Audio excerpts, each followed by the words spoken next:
What's going down? So I'm back. Like I told y'all, I'm gonna try to keep this content rolling, man, and you know, just kind of like, you know, I'm just working on doing better, posting content, being in front of the camera, talking about what I love to do, and representing the brand. You know what I mean? Really, right now, I'm just learning that, like, basically what this video is going to be about is the transitioning from a hobby to a small business. Like, thus far, how I'm feeling, what I'm realizing, and what I'm recognizing I could have waited to do, and just how plans have already started changing for me, and I haven't even paired up a single snake yet. So basically, I'm gonna hop right into it. And listen, when I started this, my first 2 snakes, both were females, both young females, not even full yearlings. But they were both spiders. I had a normal spider, and I currently still have my second snake, which is, I just basically consider her, when I'm introducing or showing people my collection, which I don't do too often, because I just don't, especially if you own your own reptiles, I don't really like. There's still a lot of things that I haven't run into yet, like mites or respiratory infections, anything like that. I know what I'm looking for. Of course, that vision might be clearer once I know for sure that I've ran into that problem, knock on wood. You know what I mean? But and one thing I'm starting to realize is the spider gene. Yes, the spider gene, sometimes it can catch your eye, and it's a nice looking gene to look at, and you can do some crazy things with them. And I can't say that I have a great example of a spider, because one thing for sure, 2 things for certain, is Nilla holds it down. Like, on her spider tip, like, she is a horrible example of the neurological issues that are common in the spider gene. They're like, and I say that to say is, if you know there's a defect in specific genes in this industry, especially being new and knowing this before you jump into it, it would kind of be self-sabotaging for me to take Nilla and breed her. You know what I mean? But Nilla is my spider albino female. She is the biggest of all the snakes that I've raised. She is not the biggest snake ball python that I own. She is just the biggest of the ones that I've bought as hatchlings and raised, or yearlings and raised. And just constantly learning and doing my research. Albinos, for one, from the feedback that I've gotten, a lot of people, like, as far as pets, they love how albinos look. They look different, you know, red eyes, bright, some high white, some more yellow. Just, albinos are good looking snakes. But they, on a breeder side, I haven't seen where they've been that lucrative, you know, investment wise. And spider, I mean, there's no knock to anyone breeding spiders or, you know, into that project, but I have yet to see the spider genetic be lucrative. And actually, there's more people who want out of it or want to rid the industry of that gene or genetic. That is, like, you know, I would kind of be, like I said, it would be self-sabotaging for me to jump into this my first year breeding a spider albino female. You know what I mean? I love Nilla. I love everything about Nilla. Nilla is the reason that I own the collection that I have now. But from a business standpoint and an investment standpoint, I don't think I want to add any more spiders to my collection. I may breed her one time, like, you know, just to keep her daughter, or just to keep her blood, just to keep a part of her, because she represents a lot for me. You know what I mean? She's a snake that I'm the most comfortable with. She's the reason I'm comfortable with handling my snakes. Like all the confidence and comfort and experience that I've gotten from owning ball pythons, it came from self-experience. It came from me doing it, from me building my own confidence, and Nilla had a lot to do with that. But I gotta be smart if I want to, you know, be able to go somewhere with this one day. So I'm probably just gonna move Nilla downstairs, make her a display animal, probably just for me. Even if I put her in my bedroom just to where only I can see her, that's, you know, that's probably what should be at. You know what I mean? And the males, when I started out, did it so wrong. I bought a female, I bought a couple of females, and then I bought a male, and then I bought another male, and then I bought a female, and then I bought another male. And then that was not the way to do it at all. But I didn't plan on turning this into a business or a brand. I was just in love with the species, and it was something different. It was something that I could manage on my own, regardless the number or the quantity. You know, it's just kind of like getting a tattoo. Once you get one, it's kind of like hard to say no to another one. You know what I mean? Like, it's plenty of colors, patterns. It's like, it's a never-ending variety of these things. Look at these. Look at these. They're just gorgeous. And I do own. One thing about this logo, this updated logo, I've had some feedback about, you know, the coloring, and just having snakes in my logo would kind of like make it hard for it to just be, you know, printed in various colors. But the gold does something for me. I like the gold. I'm really not too pressed to shy away from that. And you don't see a lot of people with actual pictures in their logos. So it's something different. Yeah, I see and I understand the points that were made about, like, you know, because this is the revamped version of it. The original, it did have two snakes on each end of it, and the BPs was in the middle. Because it was Jack's BPs. I got to switch to Jack's ball pythons and exotics because I actually own I've owned monitors. I currently have a Savannah monitor. I have club-tailed iguanas, mountain horn lizard, turtles, bully, XL bully. Shout out to Gotti. That's our little mascot. But I didn't want to limit my growth, and a lot of this has been trial and error, and just through learning and doing more research, I realized what I could have did different, what I shouldn't have done, or what I should have did, or, you know, just shoulda, coulda, woulda. You know what I mean? And it's not. I don't really see a lot of podcasts or a lot of videos where these videos are made as they're going through it. It's kind of like, hey, 4 or 5, 10 years ago when I got into the hobby, this is what I did wrong. Now today I know, and I realized that I maybe shouldn't have done it like this. Well, I'm actually currently going through and currently realizing, like, within the past 6 months or the past even a couple weeks, with some of the things that I've already mentioned in this video, it's so much that I've learned and realized. It's just crazy. So I have been taking my time. I could do a little better on the spending side when it comes to seeing a snake that I want and throwing that money at that snake, because I've trained myself to look at it as an investment.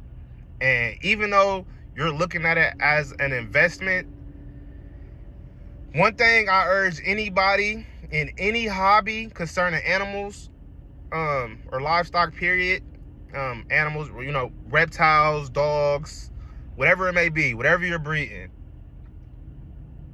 don't go out and add to the collection if the animals that you currently have don't have 100% what they need. Like, if you know that you need to upgrade their thermostat, like, one thing, I do have people in my corner, or breeders, that I can call and I can ask. They might be busy, they might not be able to talk to me when I call, but I can shoot them a text and say, hey, give me a call. I got some questions. I'm racking my brain. I just need your opinion. And they'll call me, and they'll give me the best advice they can give me. They'll base it off of their experience and what they've gone through, or experiences of people they're close to. But okay, where I was going with this, excuse me, I just had a little brain fart. I have people in my corner. I have people that I can call and that are going to advise me. And like, when I spend money with them on a snake, and I ask, okay, well, this is what I have right now, and this is what I'm trying to do with it. I like this, but I know this is more relevant and this holds value. One thing that I've learned, like, I bought what I liked. I bought what was appealing to me, which you should do that by any means necessary. If this is what you like doing and you enjoy doing this, and you can see yourself being happy, still doing this 5, 10, 20 years from now, then by any means, do it. But I was only purchasing what I thought was appealing to my eye. So I had to find that medium where it was kind of like, okay, I like that, but that holds no value. Or that's not, that's not really a costly snake. Everybody's gonna have that, and 2-3 years from now, that might be cheaper than what it is now. You know what I mean? I don't see the price going up on that. You get what I'm saying? So I had to learn to buy what I liked, but buy what has been holding its value in genetics thus far, and what might not be the cheapest snake 2 or 3 years from now. You know what I mean? So I definitely had to, like, I definitely was kind of being patient, and I was forced to be patient anyways, because I work a 9 to 5. Well, not a 9 to 5. I'm on the road. I'm a hot shot driver.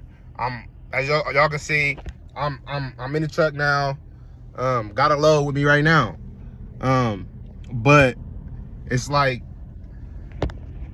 I make decent money.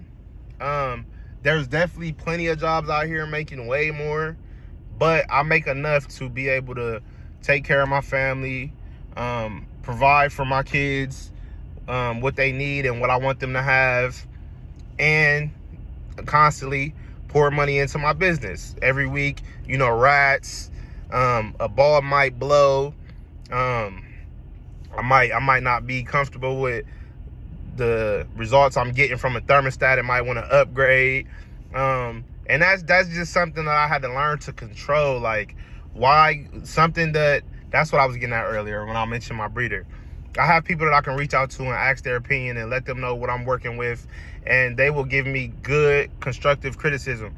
Like, I spent $750, $1,000 on a snake, and it's kind of like, damn, G, you just bought a $1,000 snake, but your thermostat costs less than $100.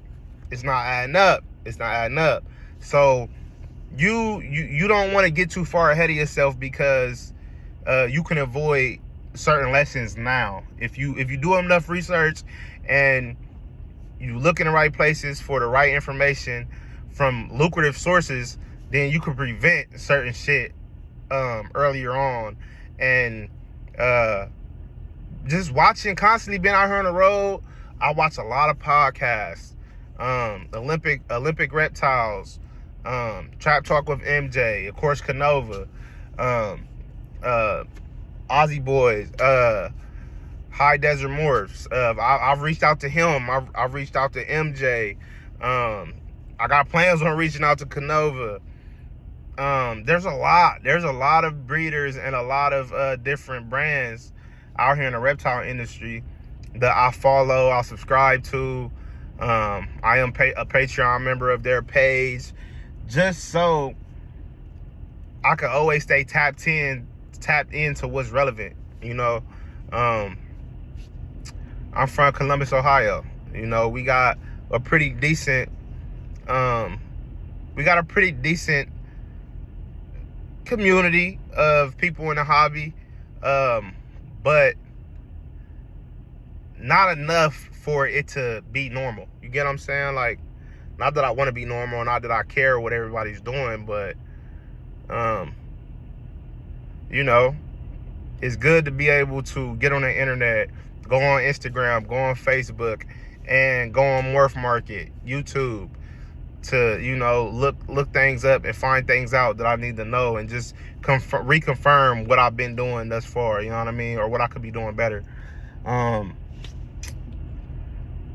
Another thing, I had to learn how to turn down deals that seem too good to be true. 9 times out of 10, if someone's selling you an adult female that's already breeder size, it's probably for a reason. Even if it's the smallest, most minute reason, you gotta expect, I can't say expect the worst out of people, but you can't expect, you gotta get it, come like give or take. If someone's selling, I don't know, breeder size clown female, just single gene clown gene female, for $600, they're able to provide you with the pictures of the parents, relevant pictures or recent pictures. They're communicating great, everything's smooth, but for the life of you, you just cannot figure out why they got her price so low. Like, what is the catch? Let's say everything goes smooth, you pay the $600, $650, whatever. They send you the snake, and the snake's a bitch. You know what I mean? Every time you go to handle the snake, she's hissing, she's striking at you. Well, that's where that give or take comes in at. And for somebody like me, who I built my confidence up from the ground, like my first reptile, I said in previous videos, my first reptile was a leopard gecko. Then it was a iguana 1E, we took it back. Then it was a bearded dragon. Then it was 3 or 4 bearded dragons. Then it was a Nile monitor. Then it was a Savannah monitor. Then it was a blue tegu. Then it was a ball python. Now it's 15, a few lizards, and I've always owned a dog. So I just kind of like, you know, you got to be willing to lose, or you got to be willing to sacrifice to learn and to be better at what you got going on, or what you want to be better at later on. You get what I'm saying? And if you're willing to do the research and put the time in to figure out where you can avoid certain situations or issues, then do it. And don't jump the gun. One thing I constantly think about is Jack's BPs, not Jack's ball pythons and exotics. I have to double back and pay that fee to get that exotics added on. But I am an official LLC out of Ohio, and I don't plan on generating any revenue for a good 48 months. Now that's probably longer than I might actually generate a little revenue, but even the revenue that I could potentially generate, it's not gonna be life-changing money. Like, you know, it'll be nice to be able to put money back into my hobby and back into my small business, but it's just a different bracket or a different tier of things that I have to think about now that I'm an official business owner and I'm independent. You know what I mean? I do have help from my lady. I do have help from her. Like, she do look out and take care of the animals and the collection while I'm going on the road, spot clean, water change, take a look at everybody at least 2-3 days out the week for me. She might do it every day out the week while I'm gone. She might go one day without doing it, but she's doing it. I have the camera set up for me to monitor it whenever I'm thinking about it, or whenever, you know, whenever I just want to take a look at how the reptile room looking, I can do that. I'm hoping that in 3-4 years from now, max, I can quit. I can quit working and I can do this full time. And in the meantime, I just want to focus on marketing, showing off my brand, getting my face out there, milking all these great breeders and all these awesome people in the hobby. I've already ran into dickheads in person, like people that they just act like you're bothering them when you ask them a question. They just got so much going on. They can't take 5 minutes out to answer your questions or have a good conversation with you about something you're purchasing from them. You're putting money into their business.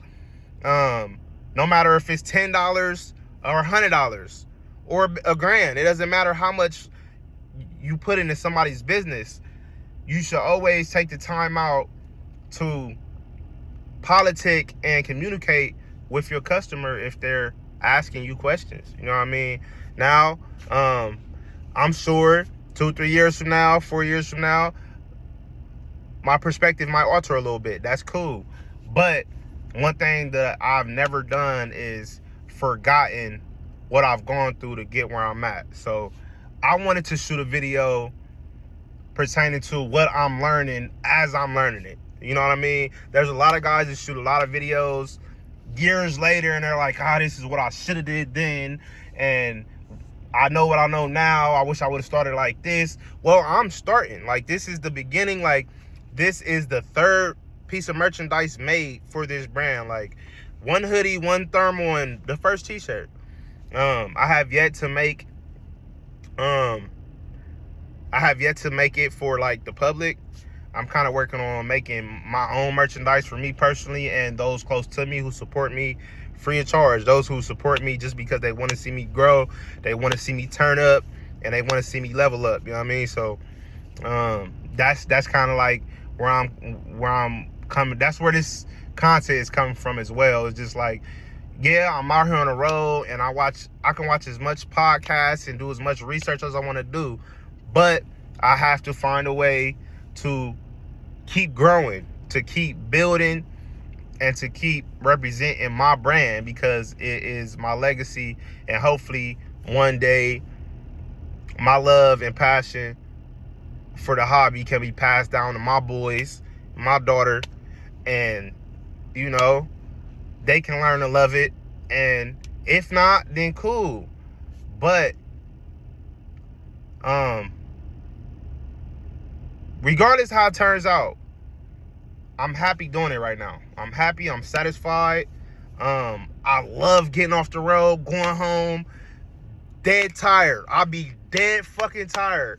And I'll run upstairs to the reptile room and I'll check out all my snakes one by one.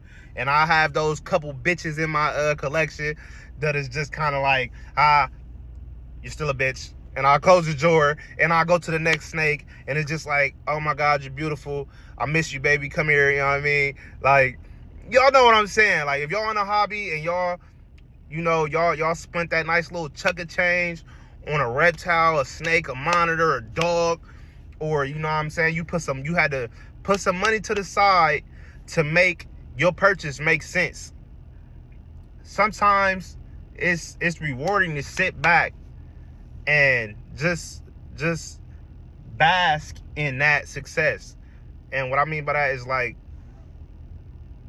it's rewarding to be able to purchase something that you don't need. You know what I mean?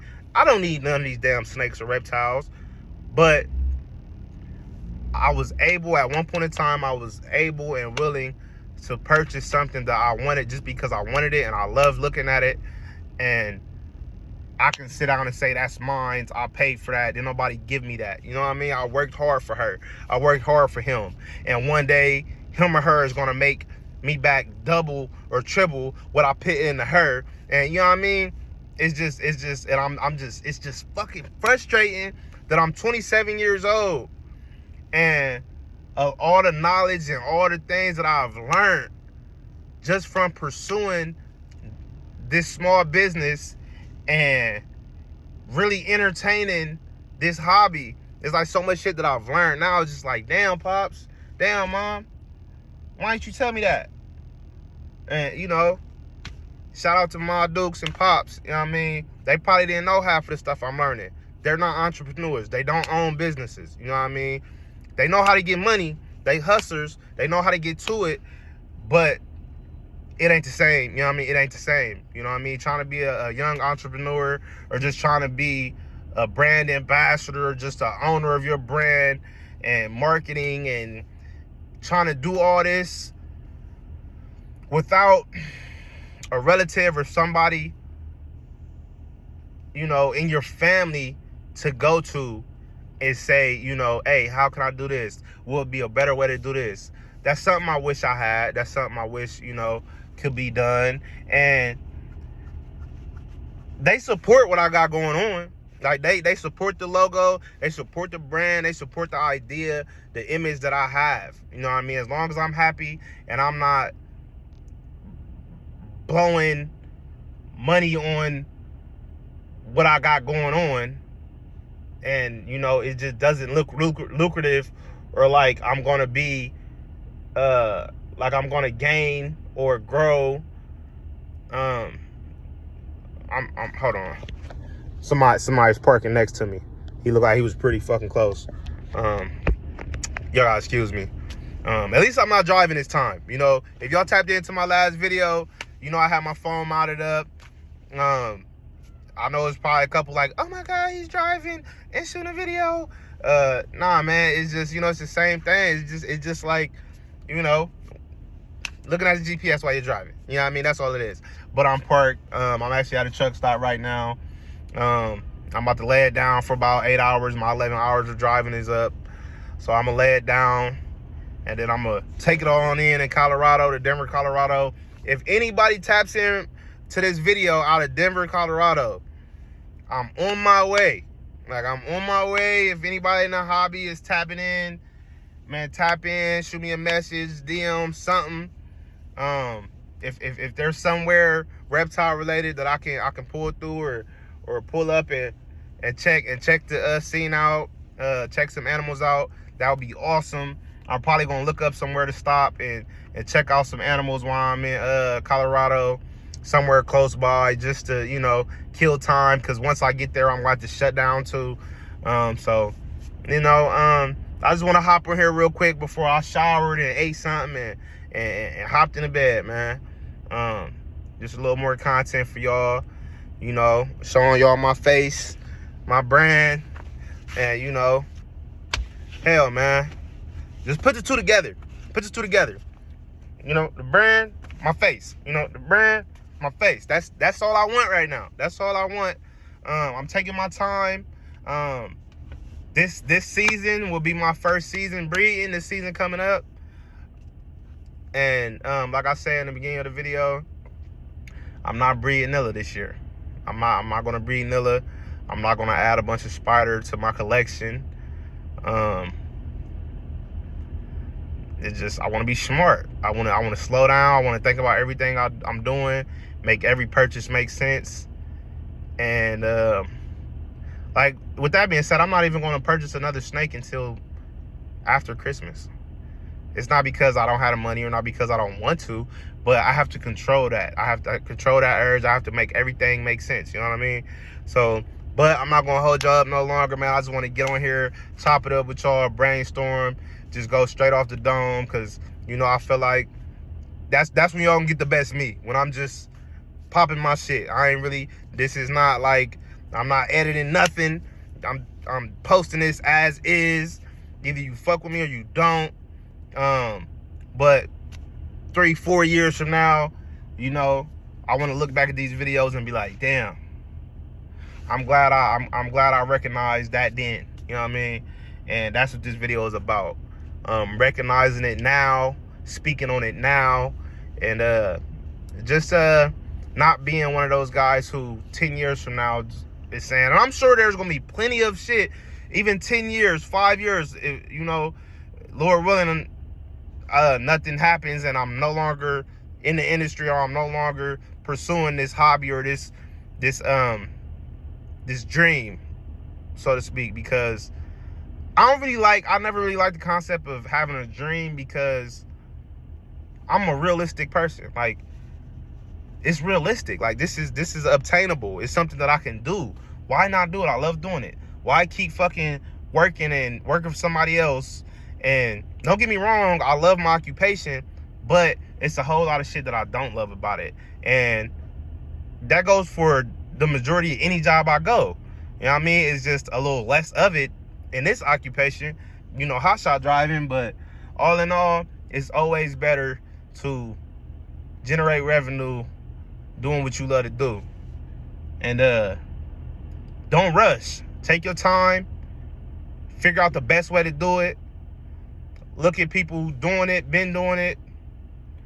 And if they willing to tell you, then, you know, be willing to listen. You know what I mean? So, yo, like I say, man, big scales lead to big sales. We ain't focused on them sales right now, no time soon, but we definitely getting them scales a little bigger, though. No cap. I got some, I'm gonna have some content this weekend. I don't know if I'm gonna do 2 snakes, 3 snakes, 1. You know what I mean? I might just take my time with the content, showing y'all the new additions.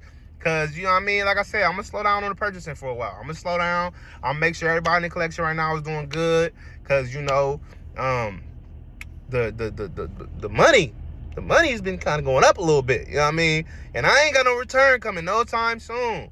So, you know, and I have had a few unexpected deaths in my collection. Like in the past, okay, I've been owning ball pythons for going on 5 years.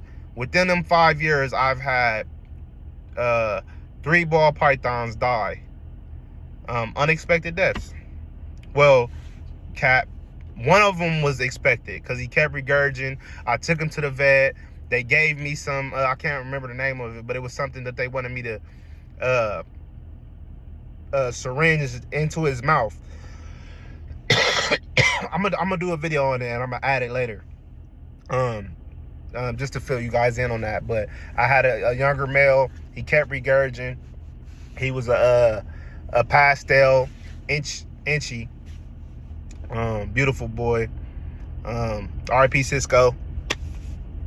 He kept regurgitating. He regurgitated about 4 times, and then he wouldn't take, and it was like watching a pup with parvo. It just he died. I don't think I'm ever going to be one of those breeders or one of those keepers that decides to euthanize an animal. I always just let them. I'm not gonna say I'll let them suffer, but I'm not just gonna, you know, write them off. If you get what I mean. I had one female that just died out of the blue. Little mama, R.I.P. Little mama. She was a yellow belly pastel, lesser. Female, she was about 800 grams too. I had raised her from a hatchling. And currency. If y'all hip to currency was orange dream pastel het clown. He was fire though. I'm probably gonna post a picture of currency or all the snakes that I've lost. I'm probably gonna post a picture with all the snakes that I've lost in it, just so y'all can see. Like, I mean, ain't nothing to hide. It's trials and tribulations. Really just tribulations, because I don't know. I don't, still to this day, I don't know why those snakes passed. Currency hit hard because, like I said, I caught currency for actually a deal. I think I paid like $300 for currency because he was a head clown at a reptile expo, and he was beautiful. He was beautiful. So I had plans for currency. So everything happens for a reason. I actually ended up replacing currency with De Niro, one of the males that I'm going to post a video on this weekend. He got 5 genetics in him. Powerhouse male, beautiful male.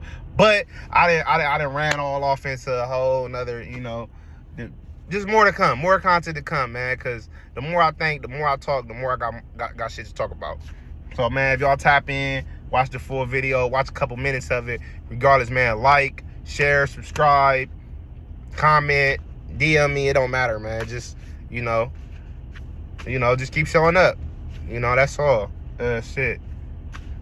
Hey, big scales lead to big sales. you know, but fuck themselves. We focus on them big scales right now. So you know, stay safe, stay dangerous, whatever the fuck, and you know, keep grinding. I'm out.